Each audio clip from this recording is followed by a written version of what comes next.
Olá, irmãos, graça e paz. Estamos de volta para a última parte da nossa minissérie aqui sobre o capítulo 3, sobre 5 tópicos no capítulo 3 do livro de Charles Haddon Spurgeon, O Santo e o Seu Salvador, onde a gente já viu 4 tópicos e hoje nós vamos ver o último, quinto e último tópico e finalizar essa minissérie.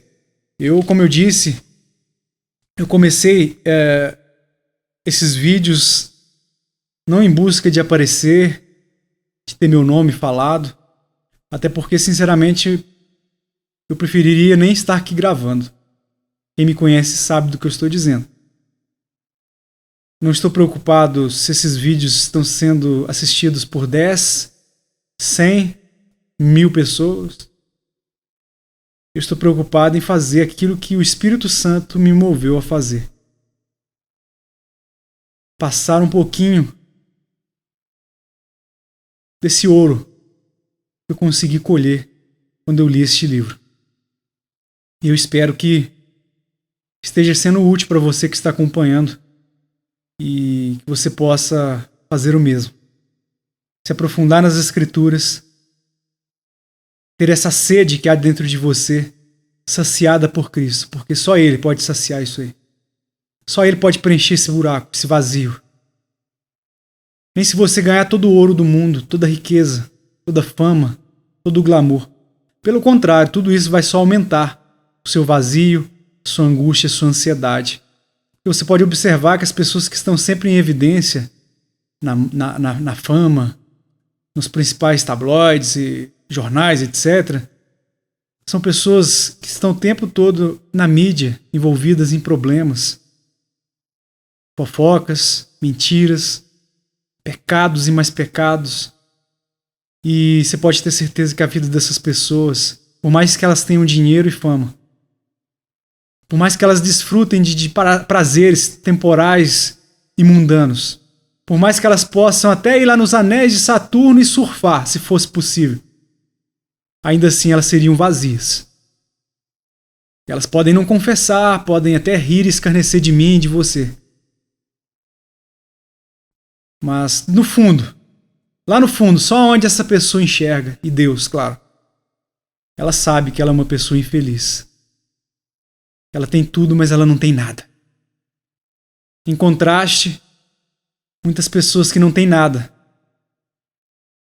muitas vezes, como Cristo, que não tinha uma pedra sequer para reclinar a cabeça, como ele mesmo disse. Não tem nada, mas tem tudo. Essa simplicidade, essa pureza do Evangelho, essa pureza de Cristo.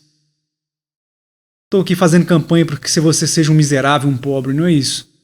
Desejo que você estude, que você trabalhe, que você seja feliz. Desfrute do que há de bom, de virtude neste mundo, pois o que tem aqui é pela graça de Deus. Desfrute da graça comum, mas que isso não seja e não esteja acima do nosso Senhor e do nosso alvo, pois aqui somos apenas peregrinos e não moradores.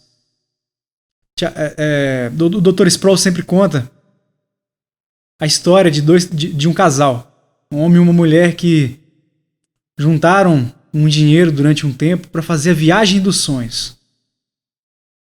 E durante essa viagem, depois de muitos meses juntando esse dinheiro para tirar essas férias tão aguardadas, quem nunca, né? As minhas são bem simples. Quando eu saio de uns dias, nem é férias, dias de folga, eu gosto de ir para o campo, para a roça, que é o lugar que eu me sinto bem. Foi onde eu fui criado. E eu amo os animais, eu amo a natureza, eu amo Cristo, eu amo a Deus. Mas quando finalmente chegou o dia tão esperado, eles juntaram as malas, entraram no carro, colocaram o pé na estrada. Mas como a viagem era um pouco longa de carro, no meio dessa peregrinação, dessa viagem, eles precisaram parar, porque anoiteceu, em um hotel na beira da estrada, para descansar, com o intuito de na manhã seguinte seguir em viagem. Quando foi no dia seguinte, eles tiveram uma recepção no hotel, tudo que tem direito, café da manhã, hospedagem com tudo mais. Porém, estava na beira da estrada, estava na beira do caminho. Quando amanheceu o dia, eles decidiram que simplesmente não seguiriam em frente. Eles iriam morar, viver naquele hotel na beira da estrada. Sabe, irmãos, e muitas vezes assim somos nós. Quem nunca desejou tanto algo que se esqueceu que você não pertence a este mundo? Quem nunca desejou tanto uma posse, talvez um relacionamento, achando que isso era o fim, se esquecendo que há uma eternidade pela frente. Quando adentrarmos nela, estará sendo só o começo e não o fim.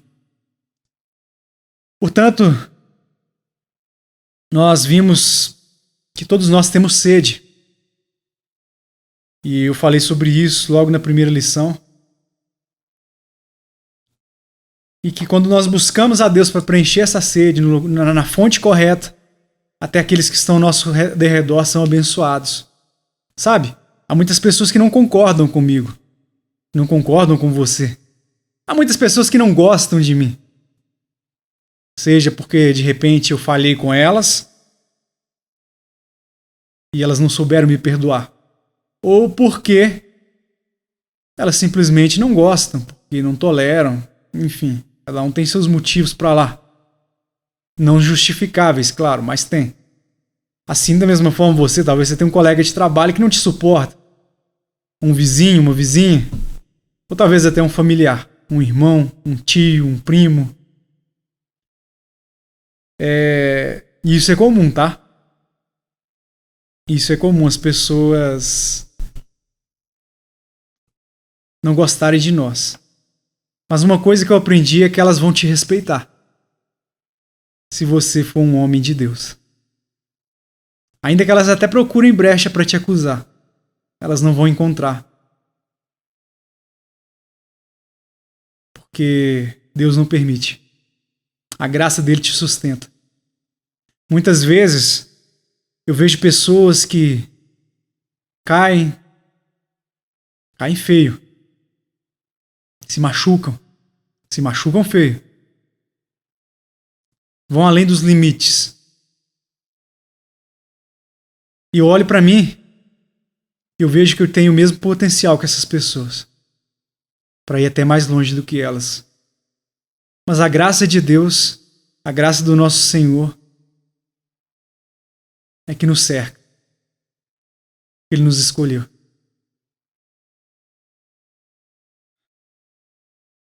Então Charles diz no primeiro tópico para irmos até Jesus. Eu falei e repito da importância de congregarmos, estarmos debaixo do ensino de anciãos piedosos. Só quem, irmãos, escute, só quem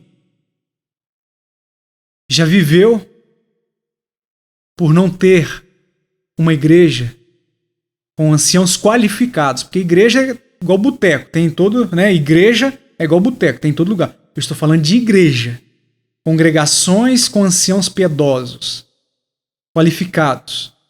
Só quem nunca teve um lugar desse para frequentar ou não tem, repito, não porque não quer, mas porque não tem ou não pode de forma alguma, ok? Sabe o que é não ter ou não estar no meio dos irmãos piedosos e debaixo deste ensino piedoso. Só quem já passou por isso ou passa sabe o martírio que é. Então eu te encorajo mais uma vez, fazendo aqui uma revisão rápida. Não negligencie sua congregação. Se você tem o privilégio de estar numa congregação com um homem piedoso, um pastor, um ancião piedoso, anciãos piedosos, não negligencie a comunhão com seus irmãos. Defeitos todos nós temos, mas não negligencie. Ok? Repito, estou falando de pessoas piedosas, que estão estribadas na sã doutrina e anciãos qualificados. Ok? Não é tudo que se diz que é igreja, e nem tudo que diz que é crente. Então fica aí essa aspas. A importância de estarmos no meio das boas companhias, de usarmos a fé, até mesmo quando não vemos a graça de Deus pingando. Sabe, podemos enfrentar temporadas com um silêncio ensurdecedor de Deus. Por alguma razão. Paulo tinha um espinho. Abraão, com uma temporada boa, se não me engano, 13 anos. Se eu tiver errado, alguém pode me corrigir aqui depois. 13 anos sem ouvir a voz de Deus. E isso é duro. O paralítico no tanque de Betesda foram 38 anos até a primeira gota da graça o alcançar. Mas ele não saiu dali, ele continuou. Mesmo morto, mesmo prostrado, desanimado, ninguém o ajudava, ele continuou. E Deus o salvou. Diga-se de passagem, esse episódio ele não tinha fé. Deus o salvou porque Deus quis e o escolheu. Ok? Eu digo isso porque há pessoas que ensinam por aí que se você não é abençoado de uma forma ou de outra é porque você não creu. Não, isso é mentira. Claro que há casos que sim, mas nem sempre, tá? Então não pense que você, por exemplo, talvez tenha uma enfermidade e não é curado. Não pense que é por falta de fé apenas. Ou melhor, perdão, não pense que é por causa de falta de fé. Porque aquele homem ficou 38 anos. Falta de fé não era, porque ali ele estava. Mas faltava era a misericórdia daqueles que estavam ao redor dele. Sensibilidade à dor do próximo. Até que, de repente, após 38 anos, a primeira gota pingou. E Charles nos encoraja a clamarmos a Deus. Como Bartimeu. Talvez você é limitado. Não digo deficiência física propriamente dizendo, mas limitado de alguma maneira. Talvez o local onde você vive. Talvez você não tenha escolaridade. Não importa. Clame a Deus. Clame a Deus com o que Ele te deu. Talvez você não tenha muito tempo, mas continue importunando, clamando, como a viúva importuna. Porque se um juiz iníquo atendeu aquela viúva, muito mais chances você tem de ser atendido com o Pai Celestial que tanto nos amou. E Charles nos diz que o céu nunca está surdo, exceto quando o coração do homem está mudo. Anota essa frase e guarda ela na cabeceira da sua cama. Número 3. Pense nas promessas de Jesus. As promessas de Jesus são como chave para abrir a porta do calabouço da incredulidade, da dúvida, do medo, da desesperança. Seja constante na leitura, na meditação da palavra. As palavras da Escritura são os passos de Jesus impressos no solo da misericórdia. Siga a trilha e o encontre. E ao detectar cada promessa, como disse Charles, mais uma vez, seja como Bartimeu e o salmista, não canse de clamar. Não escondas de mim tua promessa, Senhor. Lembra-te da palavra dada ao teu servo, na qual me fizeste esperar.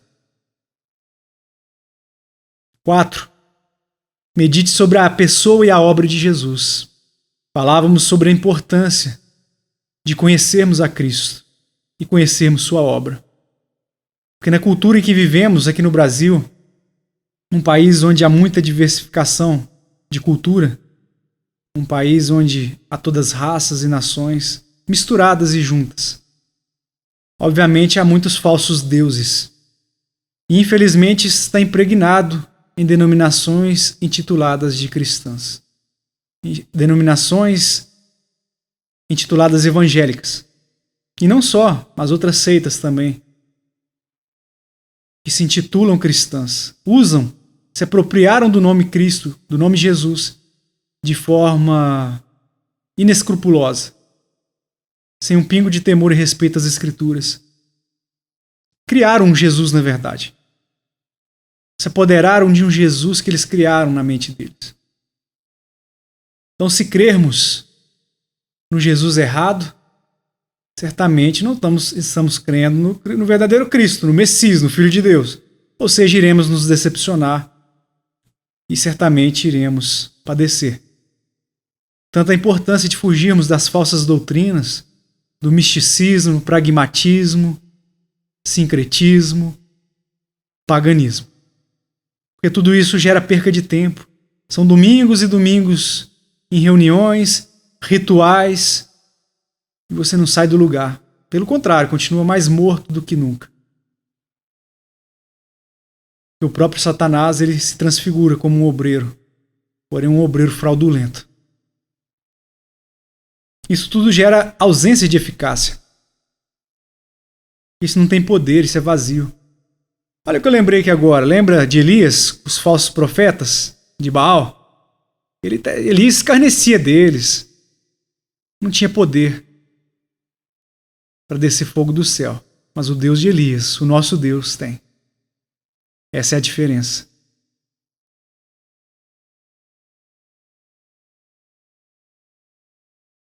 Charles nos conduziu pelos passos de Jesus e nos encorajou a meditarmos pelos mesmos passos de Cristo. E eu vou ler novamente, porque é muito lindo isso aqui. Faça do Getsêmani o seu jardim de recolhimento. Se imagine você com Cristo orando, mas não durma, como os apóstolos dormiram, tá? Pise no Gábata, no tribunal, manchado de sangue. Suba o Monte Calvário, suba com ele carregando a cruz, tá? Sinta o peso daquela cruz. Sente-se ao pé do madeiro e observe Jesus em suas agonias. Olhe cada marca no seu corpo.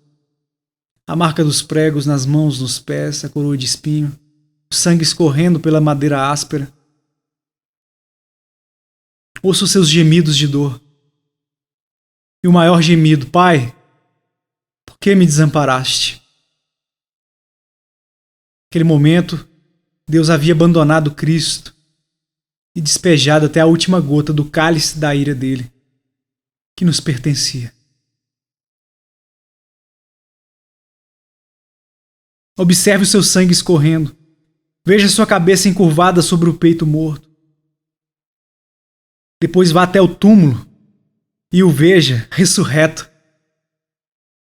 Veja a sua ascensão e veja-o exaltado, muito acima dos principados e potestades, como mediador dos pecadores. Isso aqui dá tanta doutrina, tanto assunto, dá tanta escritura para a gente comentar, conversar. Mas eu vou te encorajar você mesmo a estudar. Uma visão verdadeira do Calvário ferirá de morte a incredulidade e colocará a fé no seu lugar. Irmãos, só esse trecho aqui daria 20, 30 lições, ou mais. Passe horas em santo recolhimento, como Mateus 6,6. Não seja como os fariseus religiosos, que só se exibem nas sinagogas. Um homem de Deus, você descobre que ele é de Deus atrás de 4 paredes, não perante a sociedade apenas. Porque criar um personagem é muito fácil. Mas viver aquilo em oculto, somente quem de fato é cristão vive. Trace a sua peregrinação de aflição. Se coloque no lugar do Senhor. Se você fizer esse caminho todos os dias pela manhã, eu tenho certeza que vai acontecer o seguinte: sua fé vai substituir o lugar da sua incredulidade, os seus ídolos, suas lealdades. E por fim, o 5º tópico, que é o de hoje, para encerrarmos: ouse ir até Ele, até Jesus. Com ousadia. Mas ousar não é se arriscar e nem fazer loucura. A fé, meu irmão, como nós vimos, se não me engano, na última ou penúltima lição, ela é racional. Mais uma vez, nós vimos o exemplo de Jesus com Satanás sendo provado, sendo provocado. Satanás usou a própria Escritura para tentar confundir Jesus. Muitas pessoas se lançam na fé irracional de forma cega. Simplesmente porque alguém usa o nome de Cristo ou cita um versículo fora de contexto, as pessoas confiam cegamente. Não, meu irmão, seja como os bereanos. Examine e respeite a hermenêutica do texto. Não existe esse trem de não se agarrar à hermenêutica e levar suas ideias, os seus causos para dentro do texto. Isso é heresia. Isso é a mesma coisa que dizer as escrituras não são suficientes. Eu preciso levar o que eu acho que é certo para dentro da escritura, para dentro do texto e usar esse texto. Com todo perdão, mas você está prostituindo a palavra de Deus, tá?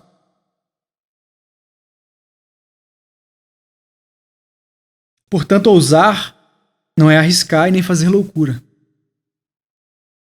O Espírito Santo ele nos dá domínio próprio. Nem sair rodando, dando gargalhada, feito um bobo da corte. Havia um pastor americano, muito seguido por muitos aqui no Brasil.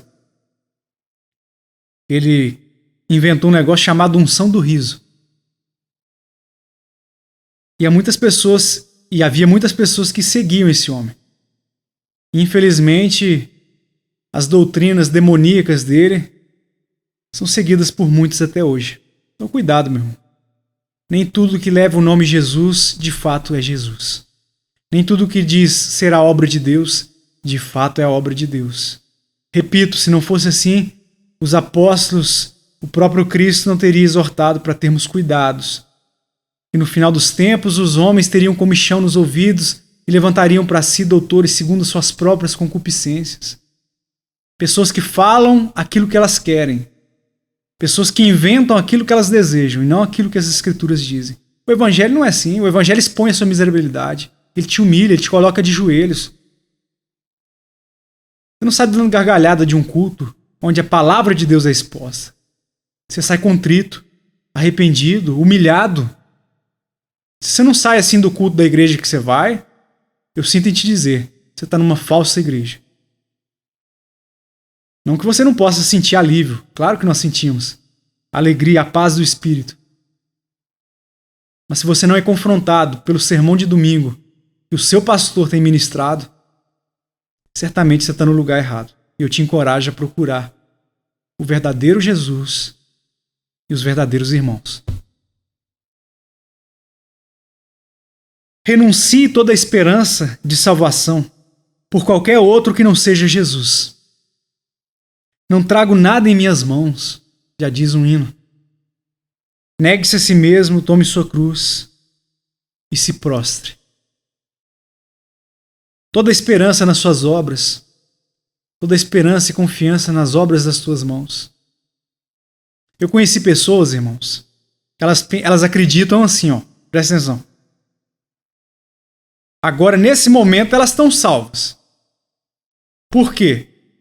Porque elas levantaram agora cedo, oraram, esfolaram o joelho, leram 40 capítulos da Bíblia e vão fazer jejum até às 18 horas. Só que se amanhã eles não conseguirem fazer jejum, ler 40 capítulos e esfolar o joelho, aí eles acham que já tá errado, aí já perdeu a salvação. Jesus voltar.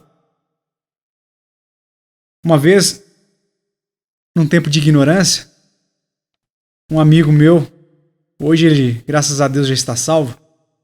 Deus o abriu o entendimento. Estávamos conversando, ele me contava um caso.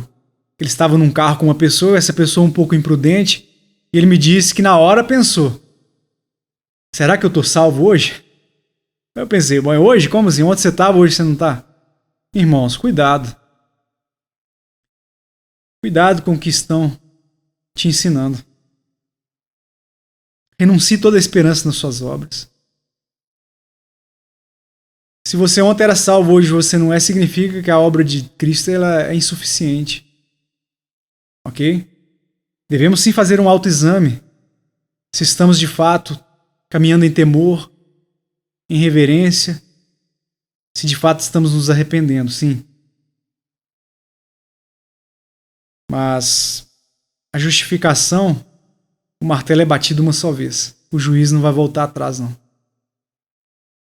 Quando você cair, corra para Cristo. Não fuja dele, não. Então ouse ir até ele. Renuncie toda a sua esperança de salvação nas suas obras, ou nas obras de qualquer outro homem que não seja Cristo. Negue qualquer mediador ou suposto mediador que os homens levantarem. Nem Maria, nem o mais santo piedoso dos santos podem interceder por você. Eu falo isso com temor e respeito e por amor à tua alma. Fazendo isso, você estará seguro, como uma criança nos braços do Pai. Todavia, negue-o e será condenado, disse Spurgeon. Vá até ele como estás, irmão. Vá como filho pródigo. Irei ter com meu pai e direi: Pai, já não sou digno de ser chamado teu filho. Pequei contra ti. Pequei contra ti. E o pai vai de encontro ao filho. O texto diz que quando ele ainda estava longe, o pai vai de encontro do filho. Depois de tudo que o filho fez, negou o pai, gastou toda a herança antecipada. Em outras palavras, ele diz: Pai, eu prefiro que o senhor morra, eu quero a minha herança. O senhor não me interessa, eu quero a herança. E saiu pelo mundo, gastando dissolutamente com a prostituição, com os prazeres deste mundo. Quando este filho se arrepende, o pai nem espera ele chegar até ele. O pai vai até ele com abraços e beijos e o recebe não com punição, não com castigo, não com um chicote, mas com as maiores honrarias. Esse é o nosso Deus, meu irmão. Vá como estás e ele vai te limpar. Quando todas as coisas te negarem a salvação, ainda assim, chame Cristo de seu. Porque nada pode te separar, nos separar do amor de Deus que está em Cristo Jesus. Deixe os remos nas mãos do Mestre. Descanse na graça. Não estejais inquietos, ansiosos. Não adie mais esse encontro. E eu encerro lendo o texto de Hebreus 7:25. Por isso, também pode salvar totalmente os que por ele se chegam a Deus, vivendo sempre para interceder por eles. Vivendo sempre para interceder por eles. Totalmente, pode salvar totalmente. Um contraste com Moisés e com a aliança com Moisés. Somente empurrava os cristãos, segundo está aqui no comentário da Bíblia de Genebra, de forma temporária, até Cristo, até a nova aliança. Mas agora é totalmente, mesmo. Totalmente remido e lavado pelo sangue do Cordeiro. Bem, espero que essa minissérie tenha sido útil para vocês. A intenção era gravar só um vídeo, mas o assunto é muito profundo. E mesmo tendo feito 4 séries, 4 vídeos, eu sei que ainda só fiquei na superfície. Talvez eu tenha arranhado, mas eu acho que nem isso. Da superfície do que é Cristo, do que é Deus. Vá fundo, Pai. Vai fundo, meu irmão. Vai fundo na glória do Pai. Não desista. Não desista. Me perdoem se eu não conseguir passar aquilo que vocês esperavam, mas eu sou muito limitado. Que Deus os abençoe. Sintam-se abraçados. Em nome de Jesus. Amém.